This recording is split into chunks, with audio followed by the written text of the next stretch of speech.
Welcome to Nanak classes. दोस्तों, Nanak classes के YouTube channel पे आपका स्वागत है। आज हम बात करेंगे कंप्यूटर अनुदेशक भर्ती स्पेशल ऑनलाइन बैच आपके लिए और स्पेशल मॉडल टेस्ट पेपर हमने शुरू कर रखा है। आज हम मॉडल पेपर नंबर 3 की चर्चा करेंगे, जिसमें राजस्थान और करंट अफेयर्स के मुख्य 50 क्वेश्चनों का मॉडल पेपर है। हिस्ट्री, पॉलिटिकल, ज्योग्राफी और साइंस और करंट सब का मिक्स आपको मिल रहा है। तो जल्दी से वीडियो को लाइक कर दो, शेयर कर दो। अगर आप चैनल पे नए हैं तो इसको सब्सक्राइब कर लेना और इसके पास लगे बेल आइकन के घंटे को दबा लेना, ताकि जो भी वीडियो अपलोड हो आप तक उसका नोटिफिकेशन पहुंच सके, क्योंकि ये जरूरी है आपके लिए। तीसरा मॉडल पेपर आज मिल रहा है, इसकी स्पेशल प्लेलिस्ट बनी हुई है कंप्यूटर एग्जाम 2022। पहला क्वेश्चन देखिए आपके सामने, और सबसे पहले बात करेंगे ज्योग्राफी। 10 क्वेश्चन ज्योग्राफी के। प्रारंभिक समय में उमेदपुरा की छावनी के नाम से प्रसिद्ध शहर है, और आपको पता है एग्जाम जुलाई अगस्त के आसपास आपका हो सकता है, तो तैयार रहिए, मस्त रहिए। एक दिन छोड़कर आपको ये क्लास मिल रही है। उमेदपुरा की छावनी के नाम से प्रसिद्ध शहर कौन सा है? झालावाड़ को उमेदपुरा की छावनी के नाम से पहले जाना जाता था।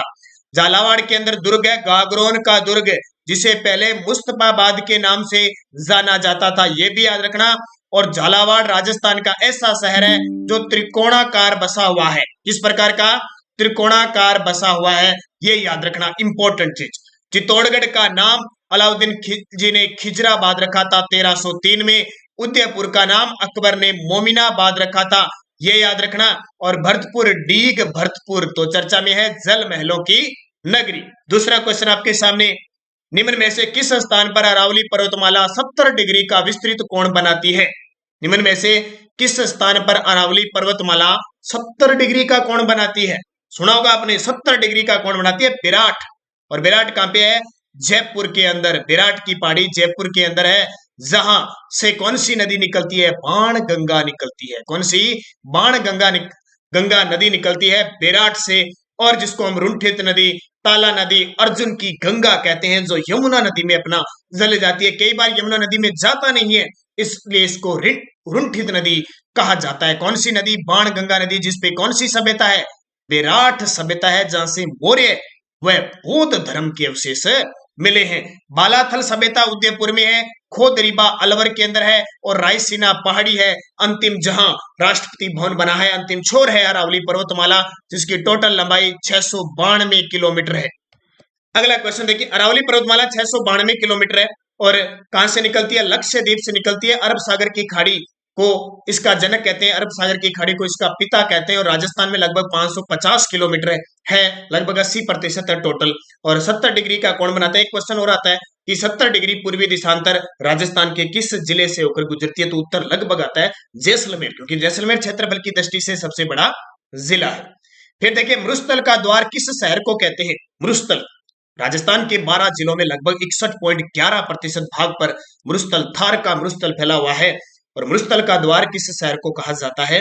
ये जोधपुर को कहा जाता है। किसको? जोधपुर का जब भी नाम आता है, एक नाम याद रखना, सन सिटी, हिंदी में कह दो सूर्य नगरी, या इसको कहते हैं ब्लू सिटी, या जिसको हम कहते हैं नीला शहर।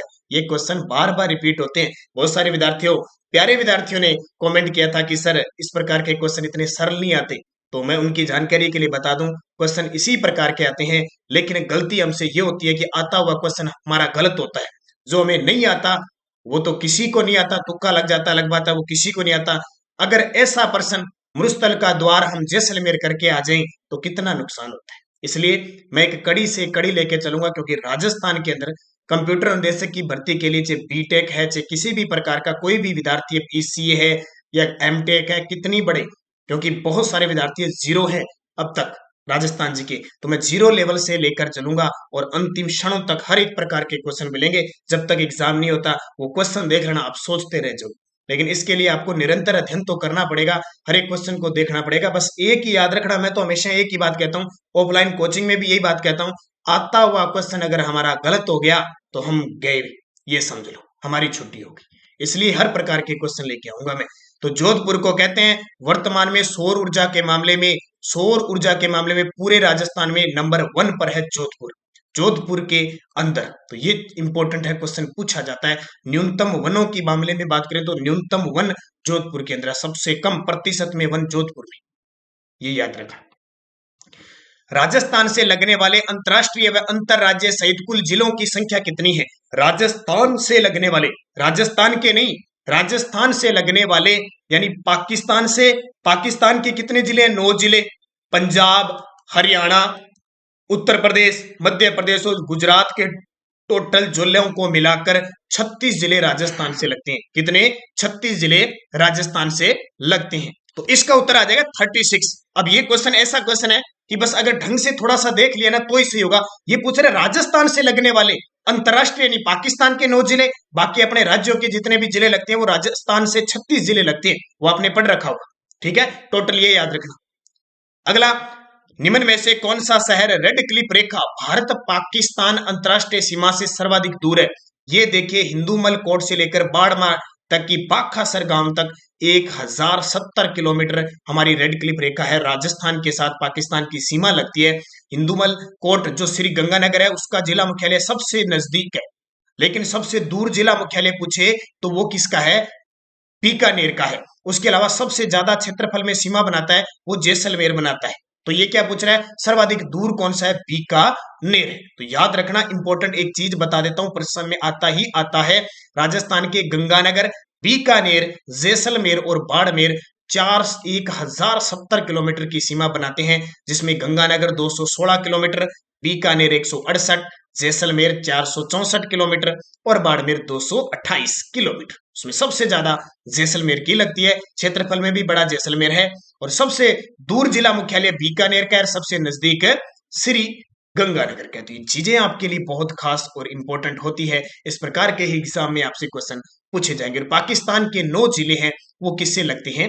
राजस्थान से।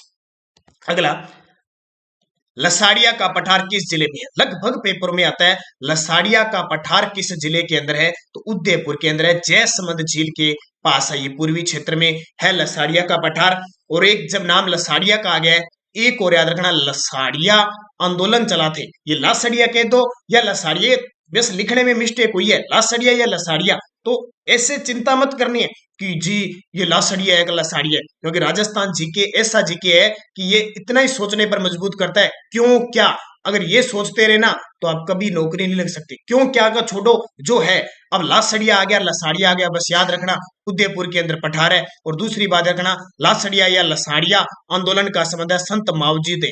संत मावजी छुआछूत को दूर करने के लिए, अस्पृश्यता को दूर करने के लिए आंदोलन चलाया था। अगला देखो, समझ में आ गया, संत मावजी ने लसाड़िया या लासड़िया आंदोलन चलाया था। अब देखिए, चित्तौड़गढ़ जो दुर्ग है वो मेसा के पठार पर स्थित है। कौन से? मेसा के पठार पर। उदयपुर के अंदर जो सज्जनगढ़ का किला है, सज्जनगढ़ का किला बांसदरा की पहाड़ी पर स्थित है। और सिरोही के अंदर क्या है? माउंट आबू, आबू पर्वत है, माउंट आबू गुरु शिखर सबसे ऊंची चोटी है। यहाँ पे अचलगढ़ दुर्ग भी स्थित है और सिरोही के अंदर आपको पता है ये माउंट आबू पठार है। उड़िया का पठार सबसे ऊंचा पठार है। फिर देखिए, सोम नदी किसकी सहायक नदी है? हर एक टॉपिक से लगभग क्वेश्चन आपको निरंतर मिल रहे हैं। सोम नदी किसकी सहायक नदी है? तो सोम नदी किसकी सहायक नदी है? माही की सहायक नदी है। जब आप पढ़ते हो माही नदी कर्क रेखा को 2 बार पार करते हुए डूंगरपुर बांसवाड़ा में उल्टे यू आकार की आकृति बनाती है, और जब यहाँ बांसवाड़ा डूंगरपुर में आती है तो इसके साथ इधर से उदयपुर की बीछा मेड़ा की पहाड़ियों से निकलकर सोम नदी और प्रतापगढ़ की भंवर माता पहाड़ी से निकलकर एक नदी आती है, जाखम नदी, जो डूंगरपुर के नवाटापुरा गांव में मिलती है। और नवाटापुरा गांव में तीनों संगम बनाती है, जहां बेणेश्वर धाम स्थित है, जिसका निर्माण महारावल आस्कर्ण जी ने करवाया था। और इस पीठ की स्थापना संत मावजी के द्वारा की गई। तो नदी कौन सी? सोम नदी। किसकी सहायक नदी? माही नदी की। जाखम भी किसकी सहायक नदी है? माही नदी की। चंबल, चंबल के अंदर बनास मिलती है, बनास के अंदर बेड़च मिलती है। और चंबल किसमें मिलती है? यमुना नदी में मिलती है। 25 शिलाओं का उत्कीर्ण संसार की सबसे बड़ी प्रशस्ति राजस्थान की किस झील के किनारे है? बड़े ही शानदार क्वेश्चन है ये। 25 काले बड़े बड़े संगमरमर के पत्थरों पर, संगमरमर पर उत्कीर्ण है संसार की सबसे बड़ी प्रशस्ति है। वो झील कौन सी है? राजसमंद झील। और इसका निर्माण भी उस समय मेवाड़ के महाराणा राज सिंह ने करवाया था। मेवाड़ के महाराणा राज सिंह 1652 से 1680 तक मेवाड़ की गद्दी पर बैठे थे। उन्होंने इस प्रशस्ति का निर्माण करवाया जो संस्कृत भाषा में है। और इसके रचयिता याद रखना पेपर में आता है रणछोड़ दास भट्ट।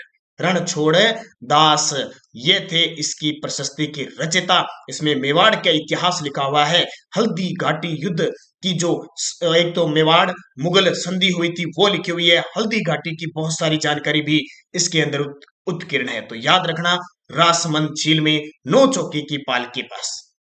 धोकड़ा क्या है? अब ये धोकड़ा तो सुना है, धोकड़ा क्या है? वन है। धोकड़ा वन है यानी वृक्ष है, और ये आपके उदयपुर क्षेत्र में बहुत पाए जाते हैं। राजस्थान में लगभग 58% भाग पर धोके वन, धोकड़ा के वन पाए जाते हैं। सीधा सा सिंपल भी आता है क्वेश्चन, ध्यान रखें।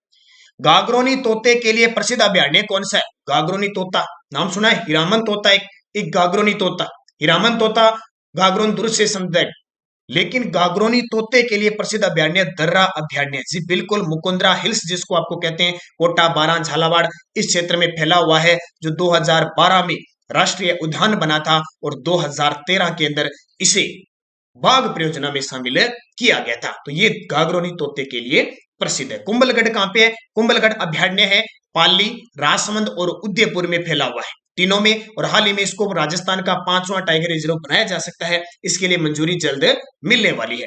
शेरगढ़, शेरगढ़ अभयारण्य 12 के अंदर है, जहां परवन नदी बहती है, और एक शेरगढ़ दुर्ग भी है 12 में।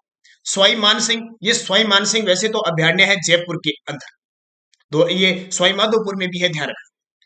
जूनागढ़ प्रशस्ति के रचयिता, अब हिस्ट्री के क्वेश्चन आगे 10, क्योंकि सारा मिक्स लेना है ना, क्योंकि आपका सिलेबस तो नहीं है, सीधा कह दिया हिस्ट्री, ज्योग्राफी, कल्चर और करंट और सामान्य विज्ञान, तो 10-10 क्वेश्चन ले लेते हैं अपने। जूनागढ़ प्रशस्ति के रचयिता कौन है? अब ये जूनागढ़ है कहां पे? जूनागढ़, जूनागढ़ के किले बीकानेर के अंदर है, जिसको राय सिंह प्रशस्ति भी कहते हैं। क्या कहते हैं? राय सिंह प्रशस्ति भी कहते हैं। इसके रचयिता है जेता।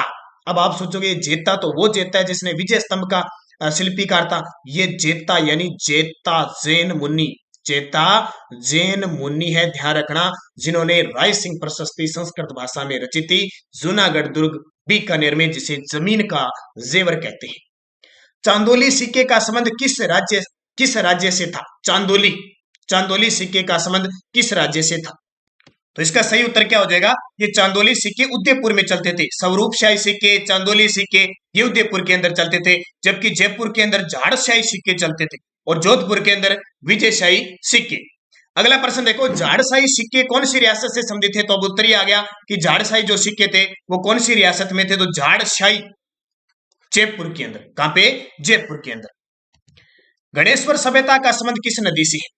बड़ा आसान सा क्वेश्चन है। गणेश्वर सभ्यता नाम सुना होगा, कांतली नदी से संबंधित है गणेश्वर सभ्यता, जिसकी खोज 1972 में आरसी अग्रवाल के द्वारा की गई थी। गणेश्वर सभ्यता को ताम्र सभ्यता की जननी कहा जाता है, ध्यान रखना, ताम्र सभ्यता की नगरी, ताम्र नगरी कहते हैं आहड़ को, जबकि ताम्र सभ्यता की जननी गणेश्वर को कहते हैं। खोज 1972 में आरसी अग्रवाल ने की थी। बड़ा ही शानदार क्वेश्चन है। यहां से मछली पकड़ने के कांटे मिले हैं। क्या पकड़ने के लिए? मछली पकड़ने के कांटे मिले हैं। ये सबसे बड़ी बात है। गणेश्वर सभ्यता को पुरातत्व का पुष्कर कहा जाता है, और यहां से जो क्या मिला है, यहां से पत्थर के बांध मिले, पत्थर के घर बने मिले। तांबे की कुल्हाड़ी पूछे तो आहड़ से मिली है, तांबे की कुल्हाड़ी आहड़ से मिली, ये याद रखना इंपॉर्टेंट है। कांतली नदी जो खंडेला की पहाड़ी सिक्कर से निकलती। कुंभलगढ़ दुर्ग का पुनर्निर्माण किस शिल्पी की देखरेख में करवाया गया? कुंभलगढ़ दुर्ग का पुनर्निर्माण किस शिल्पी की देखरेख में करवाया गया? ये कुंभलगढ़ दुर्ग राजसमंद के अंदर, कहां पे? राजसमंद के अंदर है। मंडन ने इसका निर्माण करवाया। कुंभा के समय, कुंभा राजा थे उस समय, उनकी काल में मंडन के द्वारा निर्माण करवाया गया। इस दुर्ग के बारे में अबुल फजल ने कहा कि इतना बुलंदी पे बना हुआ है, इतना ऊंचाई पे बना हुआ है कि नीचे से ऊपर की ओर देखने पर सर पर रखी हुई पगड़ी गिर जाती है, कुंभलगढ़ दुर्ग के अंदर। और मैं करंट में आपको नेक्स्ट डोज में करवा चुका हूं ये चीजें। जो कुंभलगढ़ दुर्ग में जाली रानी का महल या महल स्थित है, मामा देव का कुंड स्थित है, और उड़ना राजकुमार पृथ्वीराज सिसोदिया की छतरी है। इसी कुंभलगढ़ दुर्ग को मेवाड़ के राजाओं की संकटकालीन राजधानी कहा जाता है। महाराणा प्रताप ने हल्दी घाटी युद्ध के बाद इसको राजधानी बनाया था। और इस कुंभलगढ़ दुर्ग को 1578 में शाहबाज खान ने जीता था। इतनी बात मैंने बता दी।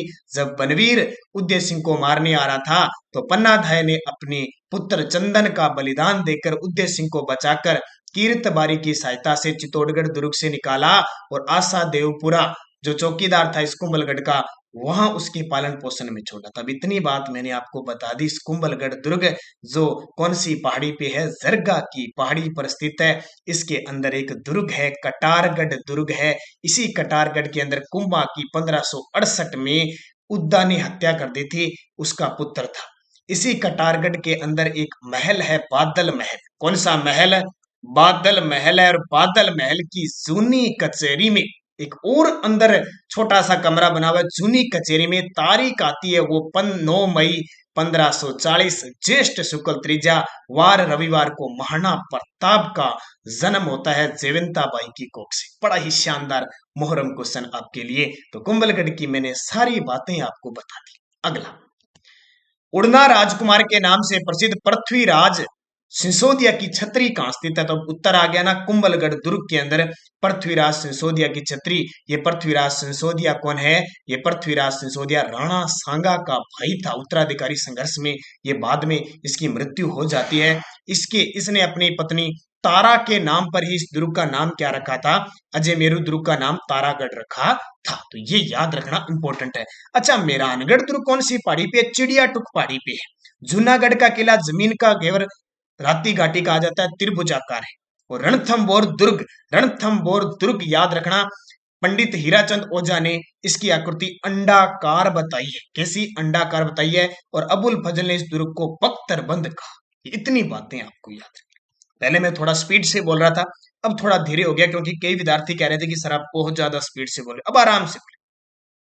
किस युद्ध की याद में महाराणा कुंभा ने चित्तौड़गढ़ दुर्ग में विजय स्तंभ का निर्माण करवाया? देखो, ऐसे भी शासक होते तो जो खुश हो जाते थे, कुछ न कुछ निर्माण करवाते थे। उसमें है एक नाम आता है हिंदू सुल्तान अभिनव भट्टाचार्य, जिसको कहते हैं महाराणा कुंभा। राजस्थान में स्थापत्य कला का जनक और राजस्थान इतिहास का युग पुरुष। और आपको पता है एक इतिहासकार था श्यामल दास का ग्रंथ है वीर विनोद। उसमें इन्होंने लिखा, वीर विनोद ग्रंथ में लिखा कि महाराणा प्रताप राजस्थान के 84 में से 32 दुर्गों का अकेला निर्माता था। तो इसने भाई सारंगपुर का युद्ध हुआ था कब? 1437 में मालवा के सुल्तान महमूद खिलजी फर्स्ट को हराकर, और जीत की इतनी खुशी चढ़ी कि विजय स्तंभ का निर्माण करवा दिया, जिसपे 15 अगस्त 1949 को 1 रुपए का डाक टिकट भी जारी किया गया था, जो राजस्थान की पहली इमारत थी। 9 मंजिला है ये विजय स्तंभ, 9 मंजिला है। कितने? 122 फीट तो ये चौड़ा है, 30 फीट तो ये 22 फीट तो लंबा है, ऊंचा 30 फीट ये चौड़ा है। भगवान विष्णु को समर्पित है। हिंदू देवताओं की मूर्तियां इसमें। और इसके जो शिल्पी है ना, वो ध्यान रखना जेता है, मुख्य जेता। उसके बाद भी इसके पुत्र है पोमा, नापा, नाथ। कितने पढ़ोगे? राजस्थान पुलिस का प्रतीक चिन्ह है ये। माध्यमिक शिक्षा बोर्ड का प्रतीक चिन्ह है ये। जो जेके व्हाइट सीमेंट है उसका प्रतीक चिन्ह है। तो बहुत सारी बातें एक ही चीज से आ जाती है। को कर्नल जेम्स टोड ने इसकी तुलना दिल्ली की कुतुब मीनार से की है। फर्ग्यूसन ने इसकी तुलना रोम के टार्जन से की है। कितनी चीजें, बहुत सारी बातें विजय स्तंभ से आ जाती है। तो इतनी बातें आपको याद रखना। विक्ट्री टावर भी इसको कहा जाता है। और किस दुर्ग में है? चित्तौड़गढ़ दुर्ग। अब देखो, सारी हिस्ट्री मैंने क्लियर बता दी। एक ही क्वेश्चन, जेतारना का युद्ध कब हुआ था? 1544 में हुआ था, 5 जनवरी 1544। मालदेव और शेरशाह सूरी। भागौर का युद्ध 1457 में हुआ था। कुंभा जो चंपानेर की संधि होती है 56 में, वो असफल होती है। खानवा का युद्ध 17 मार्च 1527 को। सन 1517 में महाराणा सांगा और दिल्ली सुल्तान इब्राहिम लोदी के मध्य हड़ौती की सीमा पर कौन सा युद्ध हुआ? जब 1517 की बात होती है, हड़ौती की सीमा आती है, तो कौन सा? हड़ौती की सीमा पर है खातोली का युद्ध हुआ था। पहले बूंदी में था, अब ये कोटा में। 1517 में महाराणा सांगा ने इब्राहिम लोदी को हरा दिया। बाड़ी का युद्ध धौलपुर में हुआ था 1518 में, राणा सांगा ने इब्राहिम लोदी को हरा दिया। बयाना का युद्ध 1527 में राणा सांगा और बाबर के बीच हुआ, जिसमें बाबर को राणा सांगा ने हरा दिया। और खानवा का युद्ध 17 मार्च 1527 को हुआ था, जिसमें बाबर ने अब सांगा को हरा दिया। ये युद्ध बड़े ही शानदार है। मारवाड़ का प्रथम राठौड़ शासक कौन था? मारवाड़ का प्रथम राठौड़ शासक कौन था? मारवाड़ का प्रथम राठौड़ शासक कौन था जिसने अकबर की अधीनता स्वीकार करने के बाद जोधपुर की राजगद्दी प्रदान की? देखो, मारवाड़ का प्रथम राठौड़ शासक जिसने अकबर की दीनता स्वीकार की थी और बाद में उसको गद्दी मिली थी जोधपुर की, मोटा राजा उदय सिंह। ये मोटा राजा उदय सिंह चंद्रसेन का भाई था। चंद्रसेन जब 1562 में गद्दी पर बैठा ना, तो ये चंद्रसेन से रूठ कर और अकबर की शरण में चला गया। तो अकबर ने इसको पहले तो अपने सेनापति के रूप में रखा, और जैसे ही चंद्रसेन की मृत्यु हुई 1581 के अंदर, और फिर 1583 में जाके इसको राजा बनाया। बीच में यहाँ पे क्या है, खालसा घोषित कर दिया था अकबर ने जोधपुर को। तो चंद्रसेन का भाई था और अकबर की दीनता स्वीकार कर ली थी, इसलिए मोटा राजा उदय सिंह ने क्या किया, इसको गद्दी पर बैठा दिया। मोटा राजा उदय सिंह ने अपनी पुत्री जगत गोसाई या भानुमति या जोधाबाई का विवाह सलीम जहांगीर से कर दिया, जिससे शाहजहां खुर्रम उत्पन्न हुआ था। और अकबर ने खुश होकर उदय सिंह को मोटा राजा की उपाधि दे दी। अब बहुत सारे प्रश्न बन जाते हैं कि मारवाड़ की तरफ से मुगलों की दीनता स्वीकार करने वाला प्रथम शासक कौन हो गया, उदय सिंह। मारवाड़ की चित्र शैली पर मुगल शैली का प्रभाव किसके समय पड़ा, उदय सिंह। इसी उदय सिंह का पुत्र था किशन सिंह, जिसने 1609 में किशनगढ़ शहर बसाया। तो बहुत सारी बातें आ जाती है। अगला, मारवाड़ का कौन सा शासक नाथ संप्रदाय का अनुयायी हो गया, उसने जोधपुर में नाथ संप्रदाय के मठ महामंदिर का निर्माण करवाया। अब नाथ संप्रदाय, आपको पता है राजस्थान में नाथ संप्रदाय का सबसे बड़ा मंदिर ये महामंदिर है, और वो कहां पे है, जोधपुर के अंदर है महामंदिर। ये पेपर में बहुत बार आता है, आपसे पूछे सिरे मंदिर कहां पे है नाथ संप्रदाय का, सिरे मंदिर जालोर में, अभी वीडियो के एग्जाम में आया था। एकलिंगनाथ जी का मंदिर नाथ संप्रदाय से संबंधित है, कहां है, नागदा उदयपुर के अंदर। तो जोधपुर में नाथ संप्रदाय के महामंदिर का निर्माण करवाया था महाराजा मान सिंह राठौड़ ने। ये वही मान सिंह राठौड़ है जिसे सन्यासी राजा कहा जाता है, जिसने मान सिंह पुस्तकालय का निर्माण करवाया था, जिसने जयपुर के जगत सिंह के साथ गिंगोली का युद्ध लड़ा था। और वही शासक है जिसने 1818 की संधियां अंग्रेजों से की थी। तो ये मान सिंह के बारे में आप समझ गए होंगे। ये 10 क्वेश्चन हिस्ट्री के हो गए। अब आते हैं कल्चर, क्योंकि कल्चर ही है हमारी। निम्न में से कौन सेना के जवानों की श्रद्धा देवी है या आराध्य देवी है, कुल देवी है? तो सेना के जवान की बात आती है, माता पाते हैं तनोट माता, जिसको हम थार की वैष्णो कहते हैं, रुमाल माता कहते हैं। सेना बीएसएफ के जवानों की कुल देवी कहते हैं कौन सी माता, तनोट माता। मंदिर कहां पे है, तनोट जैसलमेर में। करणी माता देशनोक बीकानेर में चारण समाज की कुल देवी है, और बीकानेर के राठौड़ों की कुल देवी है। अंबा माता का मंदिर उदयपुर के अंदर है। काली माता के तो बहुत मंदिर है, जैसे जोधपुर के अंदर भी है, उदयपुर के अंदर भी है, और हनुमानगढ़ के अंदर भी है। वह एकमात्र मंदिर कौन सा है जहां देवी की पीठ की पूजा होती है? तो आपको पता है उत्तर भारत में एकमात्र पीठ की पूजा करने वाली देवी है ब्राह्मणी माता।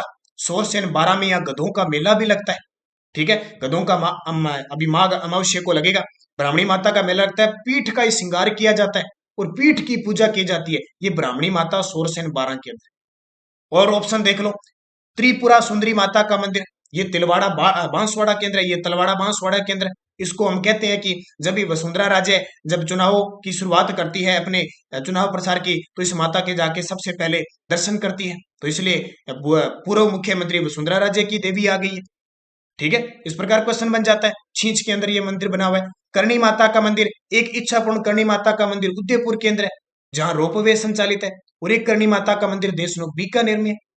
सोनारी देवी का मंदिर, ये सोनारी देवी वास्तव में सोनी जी की नसिया है, एक तो अजमेर में, एक ये भद्रकाली माता है ना, कालका माता हनुमानगढ़ में, वो सोनारों की देवी है, इसलिए सोनारी देवी का मंदिर होगी।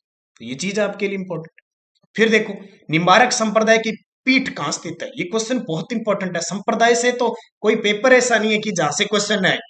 निम्बारक संप्रदाय की प्रमुख पीठ है सलेमाबाद। ये सलेमाबाद कहां पे है, अजमेर में है। ये सलेमाबाद कहां पे है, अजमेर में भाई। और एक और याद रखना, अजमेर में इस्लामाबाद है, किस नदी के किनारे, ये पूछा जाता है, क्योंकि यहां से एक रूपनगढ़ नदी निकलती है, जो आंतरिक प्रवाह की नदी है। और अब आपको पता है कि पिछले साल इस्लामाबाद का जो पीठ है ना, इस्लामाबाद का नाम ही अब निम्बारक पीठ कर दिया है, जहां ये पीठ है वहां। और सलेमाबाद निम्बारक संप्रदाय की पीठ है, निम्बारकाचार्य ने इसकी शुरुआत की थी। और खास यहाँ पे भगवान श्री कृष्ण और राधा की युगल रूप में पूजा होती है। और किस दिन पूजा होती है, मुख्य मेला किस दिन लगता है, पूजा तो होती है, मेला लगता है भाद्रपद शुक्ल अष्टमी को, जिस दिन हम राधा अष्टमी बनाते हैं। तो याद रह जाएगा ना, बहुत शानदार क्वेश्चन है आपके लिए। अगला देखो, जसनाथी संप्रदाय के अनुयायियों के लिए कितने नियमों का पालन करना अनिवार्य है? अब जसनाथी संप्रदाय के जो लोग है ना, जसनाथी संप्रदाय कहाँ के है, कतरिया सर बीकानेर के। जब भी हम नाम आता है कतरिया सर बीकानेर का, तो हम कहते हैं कि अग्नि नृत्य होते हैं यहाँ पे। जसनाथी संप्रदाय जसनाथ जी ने चलाया था, ठीक है। जाट समाज के न्यायी इसके भक्त होते हैं और 36 नियम निकाले इन्होंने। कितने? 36। और जसनाथ जी ने महज 24 वर्ष की आयु में कहते हैं कि समाधि ले ली थी, इसलिए कहते हैं कि राजस्थान में सबसे कम उम्र के जो संत थे जिन्होंने समाधि ली थी, जसनाथ जी थे। तो जसनाथ जी 36 नियम थे। कतरियासर बीकानेर में इनका मुख्य मेला लगता है। और बड़ी बात ध्यान रखना, कतरियासर में अग्नि नृत्य होते हैं और अग्नि नृत्य करते समय जो अन्यायी होते हैं वो किसका? फतेह फतेह का उद्घोष करते हैं। तो ये सारी बातें आपके लिए इंपॉर्टेंट। और 29 नियम किसके हैं? बिश्नोई संप्रदाय के। और 42 नियम किसके हैं? चरणदास जी के। तो 3 नियम याद रखना। नारियल पूर्णिमा किसे कहते हैं? अब ये नारियल पूर्णिमा कह दो, रक्षाबंधन कह दो। तो नारियल पूर्णिमा कब बनाई जाती है? नारियल पूर्णिमा श्रावण पूर्णिमा को बनाई जाती है, जिस दिन हम रक्षाबंधन बनाते हैं। रक्षाबंधन बनाते हैं और वहीं हम कहते हैं कि अमरनाथ पर इस दिन बर्फ का शिवलिंग बनता है। तो याद रखना, भाद्रपद पूर्णिमा से क्या है? श्राद्ध शुरू हो जाते हैं और भाद्रपद के बाद अश्विन के जो कृष्ण पक्ष होता है उसमें श्राद्ध ही चलते हैं। शरद पूर्णिमा, शरद पूर्णिमा आषाढ़ वाली पूर्णिमा होगी। कार्तिक पूर्णिमा को कुलायत मेला लग गया। गुरु गोविंद सिंह जी की जयंती आ गई। पुष्कर का मेला हो गया, चंद्रभागा मेला हो गया। जहां जहां मुख्य पवित्र स्थल है वहां मेले लगते हैं कार्तिक के दिन। अगला देखो भी, चैत्र माह में केला देवी का मेला निम्न में से किस स्थान पे पड़ता है? चैत्र महीना, चैत्र, विशाख, ज्येष्ठ, आषाढ़, सावन, भाद्रपद, आश्विन, कार्तिक, पौष माह, मार्गशीर, पौष माह, फाल्गुन, ये सब पढ़ते हैं अपने। 12 महीने याद होने चाहिए आपकी। तो चैत्र माह में केला देवी का मेला करौली के अंदर लगता है, काली सील नदी के किनारे। कौन सी नदी है? काली सील नदी के किनारे लगता है, ये याद रखना। और आपको पता है बहुत सारे देवियां हैं जिनका चैत्र महीने में और अश्विन महीने के नवरात्रा में लगता है। नवरात्रा हमेशा कब आते हैं? कब आएंगे? शुक्ल पक्ष में आएंगे। ध्यान, त्योहारों का भी टॉपिक लेके आएंगे अब कला संस्कृति, बस सारे टॉपिक आते रहेंगे वैसे। और बाद में जैसे ही आपको नोटिफिकेशन आएगा ना, उसके बाद आपके टॉपिक वाइज स्टार्ट कर देंगे। एक बार ये मॉडल पेपर ही चलेंगे लगातार। तो केला देवी याद रखना। सवाई माधोपुर में चौथ का बरवाड़ा में चौथ माता का मेला लगता है, अभी आपको पता है। माघ कृष्ण चतुर्थी को तिलचौथ थी। टोंक के अंदर डिग्गी कल्याण जी का मेला लगता है। बूंदी के अंदर बूंदी महोत्सव बनाया जाता है। कौन सा? बूंदी महोत्सव बनाया जाता है। अगला देख लो, मलिक शाह पीर का उर्स राजस्थान के किस जिले में आयोजित होता है? मलिक शाह पीर का उर्स जालोर के अंदर, जालोर दुर्ग है ना सुकड़ी नदी के किनारे, उसमें मलिक शाह पीर का उर्स लगता है। ये याद रखना, इंपॉर्टेंट है, पूछा जाता है। जैसलमेर में, जैसलमेर में तनोट माता का बता ही दिया आपको। बाड़मेर में तिलवाड़ा बाड़मेर में मल्लीनाथ जी का मेला लगता है, जो राजस्थान का पशु मेलों में सबसे प्राचीन मेला है। ये चीजें याद रखना। फायरे, अच्छा अगला रह गया, फायरे फायरे किस जनजाति का रणघोष है? अब फायरे फायरे नाम सुना है। अब दोनों में कंफ्यूज मत होना, क्योंकि प्रश्न आसान है। फतेह फतेह ये तो अग्नि नृत्य में करते हैं जसनाथी न्यायी, लेकिन हम क्या कह रहे हैं? फायरे फायरे। तो ये फायरे फायरे भील करते हैं जब इनका नृत्य है युद्ध नृत्य। जब हम युद्ध नृत्य पढ़ेंगे ना, नृत्य युद्ध नृत्य, जब ये युद्ध करते हैं तो फायरे फायरे का रणघोष करते हैं। ये याद रखना इंपॉर्टेंट है। अगला, सहरिया जनजाति में मुखिया क्या कहलाता है? ये क्वेश्चन भी पेपर में आया हुआ है, ध्यान रखना। सहरिया जनजाति में जो मुखिया होता है उसको कोतवाल कहते हैं। क्या कहते हैं? कोतवाल। और कलाली क्या है? तो कलाली एक लोकगीत है। कलाली क्या है? एक लोकगीत। इस प्रकार के क्वेश्चन भी आपको मिलेंगे, क्योंकि कंप्यूटर का पहली बार राजस्थान में इस प्रकार की भर्ती हो रही है, इसलिए इंपॉर्टेंट है। ये मत सोचना कि ज्यादा, और जो मरेगा, जो ज्यादा डीपली में जाएगा ना, उसको नुकसान होगा। पहले आपका बेसिक कॉन्सेप्ट क्लियर होना चाहिए। राजस्थान की कला संस्कृति, हिस्ट्री, पॉलिटिकल क्या है राजस्थान? राजस्थान है क्या, इसके बारे में अगर पता होगा ना, तो भाई साहब पेपर पास होगा। ये कई महानुभाव आएंगे इस चैनल पे, आते भी है, मैंने तो देखा है। ऐसे कराओ वैसे कराओ, ये होता है वो होता है, नुकसान बहुत होता है। बस जैसे मैं चला रहा हूं वैसे चलते रहना, देखना सफलता नहीं मिले तो। अब देखो 10 क्वेश्चन करंट के देख लो। राजस्थान की पहली विमेन स्पोर्ट्स एकेडमी खेलोदय कहां खोली जाएगी? स्पेशल महिलाओं के लिए स्पोर्ट्स एकेडमी खोली जाएगी, ये अपने जयपुर के अंदर खोली जाएगी। ध्यान रखना, बजट में इसकी घोषणा हुई थी।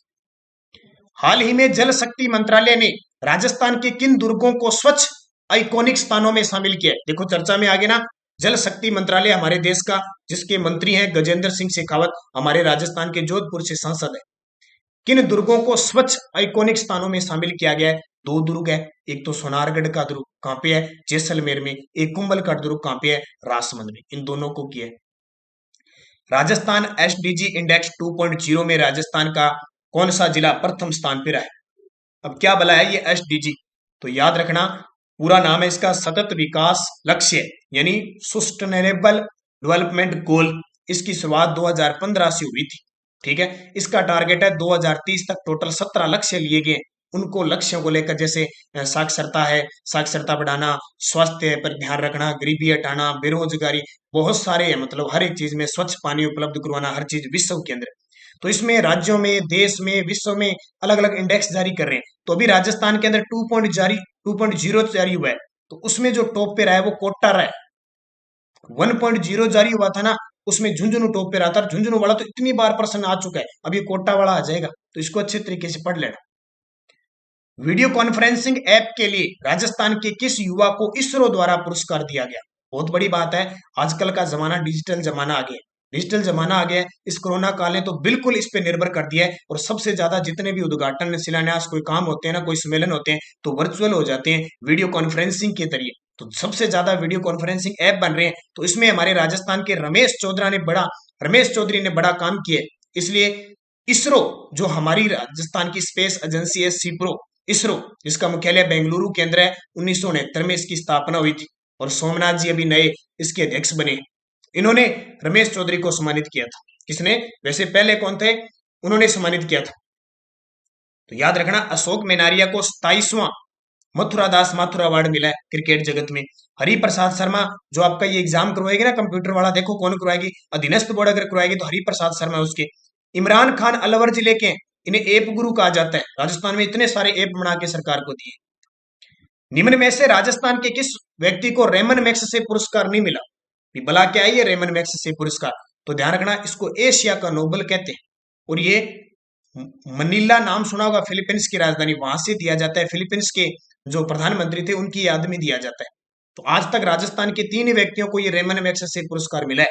डॉक्टर पीके सेठी, जयपुर जो कृत्रिम पैर है, फुट है, उसके जनक। अरुणा राय, सूचना का अधिकार। राजेंद्र सिंह वाटरमैन, इन तीनों को मिला हुआ है। डॉक्टर दौलत सिंह कोठारी, इनको नहीं मिला, ये अंतरराष्ट्रीय न्यायालय में न्यायाधीश है, आपको पता है। राजस्थान में कितने करोड़ रुपए के कर्मचारी कल्याण कोष के गठन को मंजूरी मिली है? अभी ग्राम विकास अधिकारी का पेपर हुआ था, टपक गया। और हमारा करंट सुबह सुबह आता है, वो तो आप देखते देखते हो। क्लास सुबह की मत छोड़ देना। अब मैंने 8 बजे कर दिए, बहुत सारे विद्यार्थी उठते नहीं होंगे शायद, और थोड़ी दिक्कत आती है नेटवर्क की। सुबह सुबह मैंने 8 बजे क्लास कर दी, आराम से चाय वाय पी के सुबह वाली 8 बजे की क्लास देखा करो। सारे विद्यार्थी 8 बजे वाली वो तो देखनी है, अगर कंप्यूटर के जो क्वेश्चन करंट के सही करने और स्टैटिक जीके, वहां मैं सारी चीजें बताता हूँ क्यों लास्ट में। तो कर्मचारी कल्याण कोष के गठन को मंजूरी दी है 3000 करोड़ रुपए की। ये पेपर में सीधा आ गया। बीकानेर तकनीकी विश्वविद्यालय का नया कुलपति किसे बनाया गया? आपको पता है राजस्थान का दूसरा तकनीकी विश्वविद्यालय है ये। पहला कौन सा? कोटा। तो इसके जो बनाए गए हैं ना, वो अबरीश शरण विद्यार्थी को बनाया गया है। किसको? अबरीश शरण विद्यार्थी बीकानेर तकनीकी विश्वविद्यालय के नए कुलपति हैं। और ये नीलिमा सोनी कौन है? ये कोटा तकनीकी विश्वविद्यालय की कुलपति है। तो याद रहेंगे, इंपॉर्टेंट है ये चीजें। उसके बाद देखिए, उदयपुर जिला की गिरवा तहसील का खेड़ा कानपुरा गांव चर्चा में रहने का कारण क्या है? ये आ गया ना, हाँ ये उदयपुर जिले का एक गिरवा तहसील का खेड़ा कानपुरा गांव है, ये क्यों चर्चा में है? तो देखिए, अंतरराष्ट्रीय स्तर का यहाँ पे क्रिकेट स्टेडियम प्रस्तावित हुआ है। अब मैं कुछ गांव बताता हूँ जिनके नाम याद रखना। क्या क्या रखोगे? देखो, एक नाम याद रखना आपको, दादिया। दादिया गांव राजस्थान का पहला जैविक गांव है। फिर आपको एक गांव याद रखना है, जहोता, राजस्थान का पहला ओडीएफ प्लस गांव है। अब ये ओडीएफ प्लस क्या बला गई? पहले हम ओडीएफ पढ़ते थे, यानी पहले जिस गांव के अंदर 70% शौचालयों का निर्माण हो गया ना, वो ओडीएफ घोषित था। अब वापस राज्य सरकार के कर्मचारी जो मुख्य अधिकारी है, वो गांव में जा रहे हैं जहां 100% काम हो गया सारा, वो ओडीएफ प्लस में आ गया। जहोता गांव जयपुर का है। एक नाम याद रखना, बालोजी गांव, ये भी जयपुर का है। यहाँ जो भारत सरकार की कुसुम योजना है, उसके तहत पहला सौर प्लांट यहां लगा। इसके अलावा आपको याद रखना है, क्या रखना है? हल्दीना गांव, यहाँ पे अलवर के अंदर है ये, राजस्थान का तीसरा यहाँ पे सैनिक स्कूल स्थापित किया जाएगा। ये आपको इंपॉर्टेंट रखना है। इसके अलावा बात आ गई उदयपुर की, तो मंडवा है यहाँ पे, वो विश्व के टॉप स्कूलों में इसका नाम आया है। उदयपुर के अंदर स्थान है मेनार, जहां सबसे बड़ा बर्ड फेस्टिवल का आयोजन किया गया। तो ये मुख्य मुख्य नाम पेपर में आते हैं। और इसके अलावा चौप गांव है जयपुर का, जहां विश्व का तीसरा बड़ा क्रिकेट स्टेडियम बन रहा है। तो इतनी सारी बातें बता दी। अब एक ही वीडियो में सारी बातें बता दूंगा, फिर आगे क्या करेंगे? ठीक है, एक में ज्यादा बोर हो जाते हैं, लंबा वीडियो हो जाता है। प्रधानमंत्री नरेंद्र मोदी जी के द्वारा राजस्थान के किन 4 मेडिकल कॉलेजों का शिलान्यास किया गया? भी ध्यान रखना, प्रधानमंत्री नरेंद्र मोदी जी के द्वारा 4 मेडिकल कॉलेजों का शिलान्यास किया गया। तो इसमें कौन कौन से हैं देखो, ए व बी इसका उत्तर हो जाएगा। सिरोही में, दौसा में, हनुमानगढ़ में और बांसवाड़ा के अंदर। सिरोही, दौसा, हनुमानगढ़, बांसवाड़ा हाल में अक्टूबर के आसपास किए गए थे, तो ये इंपॉर्टेंट है। राजस्थान के किस जिले में निजी फिल्म सिटी बनेगी? अब निजी फिल्म सिटी भी बनेगी राजस्थान के किस जिले में बनेगी? तो देखो, सुमेरपुर पाली में बनेगी। अब ये पेपर में आता है कि सुमेरपुर पाली है वो किस नदी के किनारे है? सुमेरपुर पाली किस नदी के किनारे है? तो हमेशा याद रखना, जवाई नदी के किनारे है। निजी फिल्म सिटी बनेगी। और अब की बार तो बजट में सरकार ने घोषणा की थी 2021-22 में कि अगर कोई राजस्थानी भाषा की फिल्म बनाता है ना, तो सरकार उसे 25 लाख रुपए अनुदान देगी। चोपगांव जयपुर का विश्व का तीसरा बड़ा क्रिकेट स्टेडियम बनेगा। साबला ग्राम डूंगरपुर में क्या प्रसिद्ध है? संत मावजी का जन्म हुआ था, ये याद रखना। और सरदारपुरा जोधपुर मुख्यमंत्री अशोक गहलोत का विधानसभा क्षेत्र है। ये सारी बातें समझ में आ गई। 10 प्रश्न हो गए करंट के, इतने इतने पढ़ते रहे ना तो बहुत है। अब देखो, अभी साइंस के क्वेश्चन और मैं दे रहा हूं आपको 10 क्वेश्चन। सिरका ज्यादा मैं इनकी डिटेल नहीं बताऊंगा क्योंकि मैं ज्यादा साइंस के बारे में नहीं जानता, सिर्फ 10 क्वेश्चन दूंगा। मैं सीधी बात और स्पष्ट बता रहा हूं। सिरका का रासायनिक नाम क्या है? तो सिरके का जो रासायनिक नाम है वो है एथेनॉइड एसिड। क्योंकि सामान्य विज्ञान दे रखा है तो मैं आपको बता रहा हूं, सीधी बात है। पेंट्रोल एक मिश्रण है। पेंट्रोल किसका मिश्रण है? तो पेंट्रोल ध्यान रखना किसका मिश्रण है? एल्केन का। पेंट्रोल है वो एल्केन का मिश्रण है। पॉलीथीन प्राप्त होता है। पॉलीथीन किससे प्राप्त होता है? तो पॉलीथीन एथिलीन के बहुलीकरण से होता है। पॉलीथीन एथिलीन के बहुलीकरण से होता है। विषाणु की खोज किसने की थी? तो विषाणु की खोज तो आपको पता है, विषाणु की खोज की थी इवानोवस्की ने। इवानोवस्की ने विषाणु की खोज की थी। वायरस जिसको कहते हैं ना, कुत्ते के काटने पर वायरस के द्वारा जो रोग उत्पन्न होता है वह क्या कहलाता है? तो कुत्ते के काटने पर वायरस के द्वारा जो रोग उत्पन्न होता है उसको हाइड्रोफोबिया कहते हैं, जिससे व्यक्ति होता है वो पानी से डरने लग जाता है। जीवाणु की सर्वप्रथम खोज किसने की थी? जीवाणु की सबसे पहले खोज की थी ल्यूवेन होक ने। ये सीधे सीधे बता रहा हूं, जैसे कोशिका की रॉबर्ट हुक ने, रेबीज के टीके की लुई पास्चर ने, तो कुछ है तो मुझे पता है। शकरकंद में भोजन संग्रहित होता है। शकरकंद के अंदर जो भोजन संग्रहित होता है वो किस में होता है? स्तंभ में। शकरकंदी, आजकल ठंड का मौसम है, शकरकंदी खाई होगी आपने। हल्दी के पौधे का खाने योग्य हिस्सा कौन सा होता है? हल्दी का पौधा होता है, उसके खाने योग्य हिस्सा कौन सा होता है? हल्दी का पौधा होता है। अब हल्दी खाई है आपने, देखी होगी, तो प्रकंद होता है। भी क्या होता है? प्रकंद। और कानों में कुल हड्डियों की संख्या कितनी होती है? कानों में देख लो, गिन लो कानों में कितनी हड्डियां होती है। तो कानों में 6 होती है। भी कितनी? 6। कभी याद होगा छोटे होते थे जब मास्टर साहब ने स्कूल के अंदर कान पकड़ा होगा तो दर्द हुआ होगा, तो वो हड्डियों पे लगता है जाके। आज का अंतिम क्वेश्चन, चेहरा जो फेस होता है अपना, कुल हड्डियों की संख्या कितनी है? मेरा फेस है, देख लो फटाफट। इसलिए तो मैं अब ये सिस्टम करके लाया हूँ, फेस दिखता रहे और हड्डियां गिनते रहो।